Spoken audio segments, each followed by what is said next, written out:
Ryan is in Columbus, Ohio. Hi, Ryan. Welcome to the Dave Ramsey Show. Hi, Dave and John. Thanks for taking my call. Sure. What's up? So my wife and I just paid off our house last October, so we're in baby step 7. Woo! And we're trying to figure out, yeah, we're trying to figure out what to do with the extra money we're having from not having a mortgage payment. Way to go, man. Such problems. Yeah. So my wife's a dentist, and she's currently buying into the practice that she works at. Mm-hmm. We were actually able to do this without taking out a loan by her paying her partner each month for equity in the practice. Mm-hmm. And then their plan was to do this for 4 years, and then at the end of the 4th year, she would purchase the rest of the practice from him. Mm-hmm. So we're currently in the last year of that plan, and we're planning on getting a business loan to pay off the rest of the practice, after this year. Mm-hmm. So my question is, with that business loan coming up in the next year, and we have all this extra money from not having a house payment anymore, should we save up that money and take out a smaller loan? Yep. Or should we use this year to save for retirement? Or no loan, yeah. Can you, how much is the loan? How much is the buyout at the end of the year? It's about $480,000. That you're going to need more than she's already paid in? Yes. Ooh. So it's a serious practice, or you're seriously overpaying. Yeah. Okay. Anyway, I want you to go relook those numbers and just make sure that you're not overpaying for this. Dentists have a reputation for overpaying. Yeah, we have a accountant that works in buying out dental practices. Mm-hmm. He looked at the numbers and he said for our area, for the size of the practice, this was a good price. He actually said we were getting a deal. So okay, all right, then it must be Mammoth. Okay, okay. So what's your household income? Combined right now with her paying her partner is about $200,000.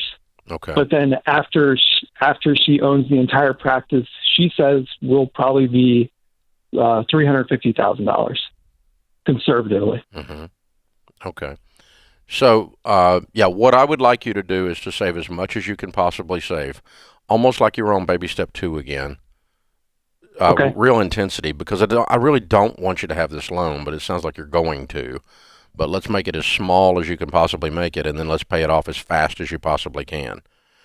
Okay. We've done a lot of work over the years with a lot of dentists in entree leadership and also just in financial coaching. And the amount of debt around being a dentist is it's mind-blowing in general.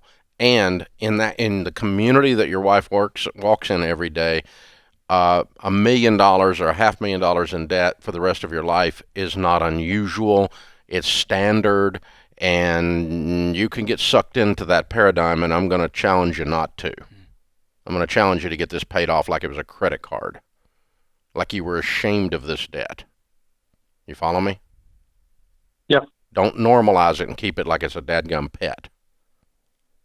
So limit the size of it this year by saving everything you can get your hands on, and then get into attack mode and finish and take out as small loan as you can, then take that loan out. And it sounds to me like you can take that loan out in 12 to 18 months from the time it's going to be a very short period of time. If you guys won't go back and act like now I'm a rich dentist or something. I did some research back in grad school on the mental health of doctors and physicians and nurses, and one of the worst subgroups was dentists, and I have to wonder... High rate of suicide. High. We'll have to wonder if it's this crushing debt that you just carry around that's normed in that community more so than some of these other communities. Yeah, the Borrowed Future podcast that we did, we interviewed a dentist that had over $1 million in debt. And student loans, yeah. Yeah.